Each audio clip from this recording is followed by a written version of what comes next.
नमस्कार, न्यूज 18 मध्य प्रदेश छत्तीसगढ़ देख रहे हैं आप और मैं हूं आपके साथ प्रशांत कटारे। रुख खबरों का। समाजवादी पार्टी के नेता और यूपी के रामपुर से एसपी बीएसपी गठबंधन के उम्मीदवार आजम खान ने एक बार फिर विवादित बयान दिया है। विदिशा में पूर्व राज्यसभा सांसद मुनव्वर सलीम की अंतिम यात्रा में शामिल होने वो पहुंचे थे। यहां मीडिया ने जब उनसे जया प्रदा प्रकरण पर सवाल किया तो उन्होंने मीडिया कर्मी से ही कहा कि आपके वालिद की मौत में आया था। आजम खान के जरिए अक्सर ऐसे बयान दिए जाते हैं या वो ऐसे शब्दों का इस्तेमाल करते हैं जो विवादों को पैदा करते हैं। हाल में कैंपेन के दौरान रामपुर में भी इसी तरह की बयानबाजी उनके जरिए की गई और जब जया प्रदा को लेकर सवाल किया गया उस वक्त जब वो विदिशा में थे तो उनके सवाल के जवाब में आजम खान कहते हैं एक मीडिया कर्मी से कि आपके वालिद की मौत में आया था। सुनिए। की मौत में आया था, आपके वालिद मर गए ना साया, आपके वालिद की मौत में आया था, आपके वालिद मर गए ना साया, आपके वालिद की मौत में आया था, आपके वालिद मर गए ना साया, आपके वालिद की मौत में आया था, आपके वालिद मर गए ना साया, आपके वालिद की मौत में आया था, आपके वालिद मर गए ना साया, आपके वालिद की मौत में आया था, आपके वालिद मर गए ना साया, आपके वालिद की मौत में आया था। और सुन रहे थे आप आजम खान को जब सवाल किया गया था तो उसके जवाब में आखिर क्या शब्दों का उन्होंने इस्तेमाल किया। हमारे साथ विदिशा से भरत राजपूत जुड़ गए हैं। भरत, आखिर इतना नाराज क्यों हो गए, भड़क क्यों गए आजम खान? मैं आपको बता दूं, ये राज्यसभा सदस्य सांसद चौधरी मुनव्वर सलीम का कल इंतकाल हो जाता है और आज उनको जो है उनकी अंतिम यात्रा निकली, उसी में शामिल होने के लिए आजम खान आए थे और भोपाल से और विदिशा की मीडिया भी उनसे कुछ सवाल करना चाहती थी, लेकिन उनने जो जिन शब्दों का प्रयोग करके मीडिया से बात की वो निश्चित तौर पर शर्मनाक है। जी, आखिर इतनी नाराजगी की वजह ये जाहिर है कि अगर सवाल जो किया गया था उस पर जवाब आखिर क्यों नहीं देना चाहते थे आजम? जी, वो जो कल जया प्रदा के लिए जो उन्होंने टिप्पणी की थी, जो विवादित बयान दिया था, उसी बयान को लेकर सभी लोग उनसे उनकी प्रतिक्रिया जानना चाह रहे थे, लेकिन इसके बाद भी उन्होंने इस तरीके से मतलब गंदे शब्दों का उपयोग करके मीडिया से दूरी बनाए रखी।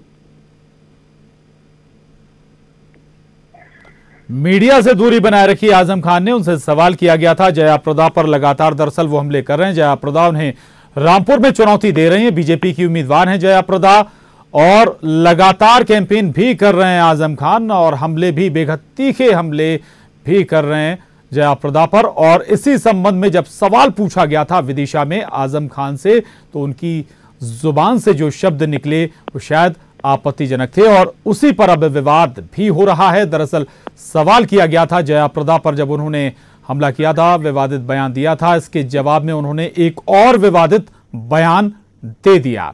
आजम खान हालांकि इसी के लिए जाने भी जाते हैं और कहा जाता है कि 2014 में माहौल बनाने में उनने भी बेहद अहम भूमिका निभाई थी। इस तरह की जो पोलराइजेशन करने की जो भूमिका होती है, जिस अंदाज में मोदी लगातार सपा पर हमला कर रहे थे उसी अंदाज में आजम खान भी हमला कर रहे थे मोदी पर। हमारे साथ रजनीश अग्रवाल जी जुड़ रहे हैं, बीजेपी प्रवक्ता। रजनीश अग्रवाल जी, आजम खान विदिशा में थे। विदिशा में जब उनसे एक पत्रकार ने जया प्रदा से संबंधित सवाल पूछा तो बेहद ही आपत्तिजनक शब्द का उन्होंने इस्तेमाल किया और कहा कि आपके वालिद की मौत में आया था। और इसको प्रमोट करने का काम कौन करता है? आजम खान जैसे नेताओं के बयानों को समाजवादी पार्टी, सेकुलर जमात, मायावती, कांग्रेस इनको प्रमोट प्रोटेक्ट करने का काम करते हैं। यही तो हमारी आपत्ति है कि ऐसे नेता राजनीति में ना केवल जिंदा हैं बल्कि राजनीति में इनको संरक्षण देकर स्थान देने का काम कौन करता है? समाजवादी पार्टी, बहुजन समाज पार्टी और कांग्रेस अपने आप को सेकुलर जमात कहते हैं। ये किसी भी तौर पर किसी भी तर्क से जायज नहीं ठहराई जा सकती इनकी भाषा। इसके पहले भी जिस प्रकार की भाषा उन्होंने आजमगढ़ में बोली है वो भी किसी से छिपी हुई नहीं है। लेकिन वो लंबरदार कहाँ गए? वो सहिष्णुता असहिष्णुता की बात करते थे, अभिव्यक्ति की आजादी की बात करते थे। वो कहाँ गए लंबरदार जो लोकतंत्र में तमाम प्रकार की धर्मनिरपेक्षता की बात करते थे? वो सब अपनी अपनी खोह में घुस गए। बैठ गए, उनको अब इन सवालों पर कोई उत्तर नहीं देना, ऐसे नेताओं के बारे में उनको कुछ नहीं कहना। हमारी आपत्ति यही है, हमारी आपत्ति चुनाव आयोग से भी है और हमारी आपत्ति उन सेकुलर जमात से भी है कि जो ऐसे नेताओं को सहन करते हैं, जो लगातार गंदी भाषा, गंदी जबान बोलते हैं। जी, रजनीश जी रहे हमारे साथ। पंकज चतुर्वेदी जी हमारे साथ जुड़ गए हैं कांग्रेस से। पंकज चतुर्वेदी जी, आजम खान का इस तरह का शब्दों का उपयोग करना, एक सवाल किया गया था आजम खान से, पत्रकार ने जया प्रदा से जुड़ा हुआ जवाब मिलता है कि आपके वालिद की मौत में आया था। सर, हम तो पत्रकार हैं, संवाददाता है, मीडिया कर्मी है, तो वो सवाल पूछेगा। देखिए, मुझे लगता है प्रशांत जी की किसी भी पार्टी का राजनेता हो, भाषाई संतुलन बहुत आवश्यक है। भाषा और शब्दों की मर्यादा ही किसी भी राजनेता का सबसे बड़ा आभूषण है, सबसे बड़ा गहना है। और आजम खान साहब तो एक सीनियर लीडर है, समाजवादी पार्टी के बड़ा मुकाम है उनका, सियासत में अच्छा उन्होंने काम किया। और यदि मीडिया पर वो अपनी नाराजगी जाहिर करें या अनुचित शब्दों का प्रयोग करें तो मेरे हिसाब से सर्वथा गलत है, क्योंकि मीडिया लोकतंत्र का चौथा प्रहरी है, सजग और सतर्क प्रहरी है, जिसका काम पक्ष और विपक्ष दोनों की कमियों को जनता के सामने रखना है और अच्छाइयों को भी रखना है। तो मुझे लगता है कि तीखा सवाल हो, पहना सवाल हो, तो संतुलन नहीं खोना चाहिए, धैर्य का, संयम का परिचय देना चाहिए। क्योंकि जो पत्रकार आया है उसका उद्देश्य है कि वो सच को जनता के सामने लोकतंत्र में रखे, और यही उसका दायित्व। यदि कोई पत्रकार या मीडिया का मित्र अपने दायित्वों का निर्वहन कर रहा है और उसमें यदि आप अपशब्दों का या अनुचित शब्दों का प्रयोग करते हैं जो अपमानजनक शब्द हैं, तो मैं तो इसको उचित नहीं मानता। किसी भी पार्टी का कार्यकर्ता हो, आपसे प्रशांत जी इस मंच पर मेरी कई बार दरअसल पंकज जी, एक विवादित शब्द का इस्तेमाल जया प्रदा के लिए किया गया था रामपुर में आजम खान के जरिए, उसी पर यह सवाल था, लेकिन वो नए विवाद को पैदा कर गए, एक नया विवादित बयान दे गए। लेकिन यहां सवाल एक और उठता है कि ऐसे बयानों से क्या मुद्दों से भटक नहीं जाती बात? देखिए प्रशांत जी, ये तो आप आजम खान साहब तय करें कि उनका इस बयान देने का उद्देश्य क्या था, किस भावना से उन्होंने बयान दिया था। लेकिन जाहिर सी बात है कि ये शब्दों का चयन गलत था। अब वो मुद्दे की बात करते हैं या मुद्दे से हटाते हैं, ये तो वो आजम खान साहब तय करें। लेकिन मुझे लगता है कि यदि कोई सार्वजनिक जीवन में है, सामाजिक जीवन में है, तो शब्दों की मर्यादा, भाषा का संतुलन, भाषा और भाषा की बेहतरी, सब पर सबको काम करना चाहिए और इसका ध्यान भी रखना चाहिए। जी, रहिए हमारे साथ। रजनीश अग्रवाल जी भी बने हुए। रजनीश अग्रवाल जी, समाजवादी पार्टी हो, बहुजन समाज पार्टी हो, कांग्रेस हो या बीजेपी हो, कम से कम शब्दों का इस्तेमाल जरूर सोच समझकर किया जाना चाहिए और मुद्दों से तो कम से कम नहीं भटकना चाहिए और ना ही भटकाना चाहिए। देखिए, जिन आजम खान साहब की शख्सियत के बारे में बात हो रही है कि उन्होंने बड़ा मुकाम हासिल किया है, वो मुकाम किस बिना पर हासिल किया है, किस दम पर हासिल किया है, और जो मुकाम हासिल किया वो मुकाम क्या कहता है, भारत माता को क्या शब्द देता है। मैं अपने मुंह से नहीं बोल सकता जो इन जनाब का बयान रहा है भारत माता के बारे में, जो इन्होंने बोला, इसलिए इनका अतीत काला है, बयानों की दृष्टि से आपत्तिजनक, अपमानजनक, भारत माता के बारे में बोले गए हों, महिलाओं के बारे में बोले गए हों, और इनको इनका व्यक्तिगत बयान मान के नहीं छोड़ा जा सकता। मीडिया के प्रतिनिधि से भी जिस प्रकार की भाषा बोल रहे हैं, उनको केवल हम इनके हवाले नहीं छोड़ सकते, इनकी कड़ी निंदा केवल करके नहीं छोड़ सकते, ये गलत किया केवल कह के नहीं छोड़, इनका बहिष्कार करना पड़ेगा सामाजिक तौर पर। जो महिलाओं की इज्जत नहीं कर सकते, जो मीडिया की इज्जत नहीं कर सकते, जो भारत माता के लिए ठीक शब्द नहीं बोल सकते, इनका सामाजिक राजनीतिक बहिष्कार होना चाहिए। ऐसे नेताओं को केवल इनके हवाले नहीं छोड़ सकते, चुनाव आयोग के महज हवाले नहीं छोड़ सकते, नियम कानून के महज हवाले नहीं छोड़ सकते। हमें अपनी सामाजिक भूमिका का निर्वहन करना होगा और ऐसे लोगों को राजनीतिक और सामाजिक तौर पर बहिष्कृत करना पड़ेगा। जी जी, बिल्कुल पंकज जी, कोई भी राजनीतिक दल हो, कम से कम पार्टी स्तर पर तो ऐसे नेताओं को जरूर काबू में करने की दरकार है या फिर लगाम लगाने की दरकार है। एक सेंसरशिप जरूर कम से कम इतना होना चाहिए कि आप लिमिट क्या रखें शब्दों की। देखिए प्रशांत जी, ये निर्णय तो समाजवादी पार्टी को करना है, और यदि भारतीय जनता पार्टी को इतनी असुविधा है आजम खान साहब के बयानों को लेकर, तो जिस कार्रवाई का जिक्र करें तो उत्तर प्रदेश में योगी जी की सरकार है, यदि उन्होंने वहां उत्तर प्रदेश में माँ भारती के लिए कुछ गलत कहा, जयप्रदा जी के लिए गलत कहा, तो कार्रवाई करना चाहिए। हम तो इस बात के पक्षधर हैं कि कानून के दायरे में, भाषा के दायरे में, मर्यादा के दायरे में सबको रहना चाहिए, और जहां तक मॉडल कोड ऑफ कंडक्ट, जवाब ले लेते हैं इस पर जी।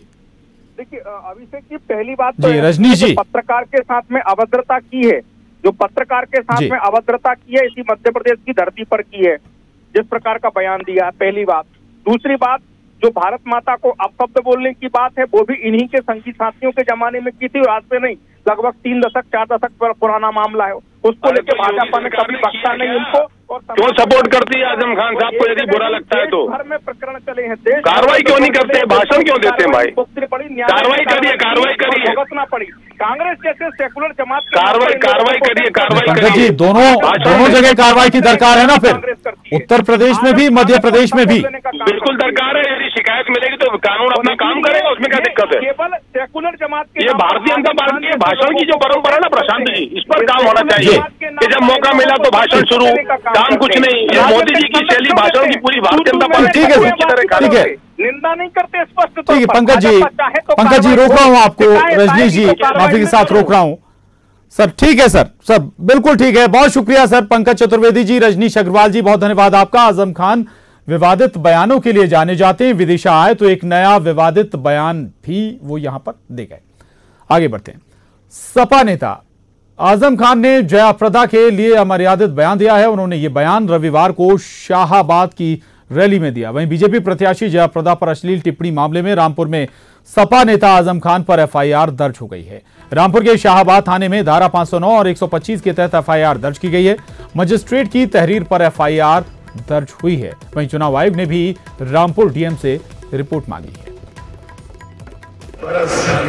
जिसने रामपुर वालों का खून पिया, लहू पिया, जिसकी उंगली पकड़कर हम रामपुर में लेकर आए, रामपुर की गलियां, रामपुर की सड़कों की पहचान कराई, किसी का कांधा नहीं लगने दिया उसके शरीर से, आप गवाही दोगे। कांधा नहीं लगने दिया, छूने नहीं दिया, गंदी बात नहीं करने दी। आपने 10 साल अपना प्रतिनिधित्व कराया।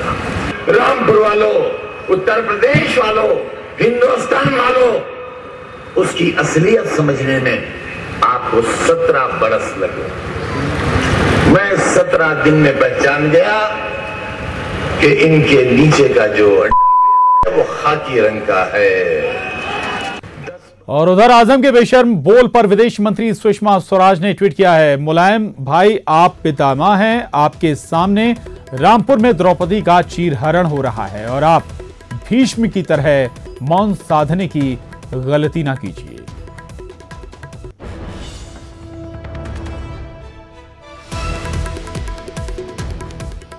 उधर बैतूल में आजम खान पर शिवराज सिंह ने वार किया। कांग्रेस और उसके दोस्तों के ऐसे ही संस्कार हैं, ये बात शिवराज सिंह ने लिखी है। मां बहनों का सम्मान नहीं करते संस्कारहीन नेता। आजम ने बीजेपी की जया प्रदा पर टिप्पणी की थी। यूपी के रामपुर से समाजवादी पार्टी प्रत्याशी हैं आजम खान।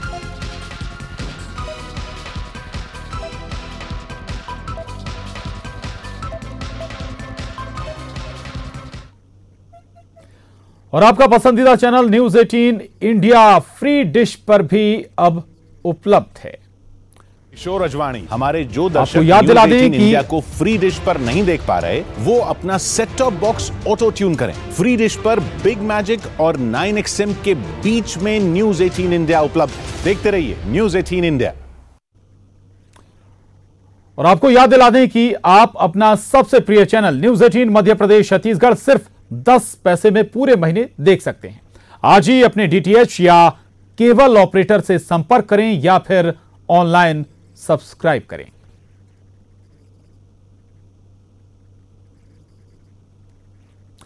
और इस बुलेटिन में इतना ही। हमारी पहुंच आपकी ताकत है। अब मध्य प्रदेश की खबरों को देखने के लिए आप लॉग ऑन कर सकते हैं news18mpcg.com। हमारा फेसबुक पेज है news18mp, ट्विटर हैंडल @news18mp और हमारा यूट्यूब चैनल है news18mp छत्तीसगढ़। और छत्तीसगढ़ की खबरों को देखने के लिए लॉग ऑन कर सकते हैं news18mpcg.com। हमारा फेसबुक पेज है news18cg, ट्विटर हैंडल @news18cg और हमारा यूट्यूब चैनल है news18mp छत्तीसगढ़।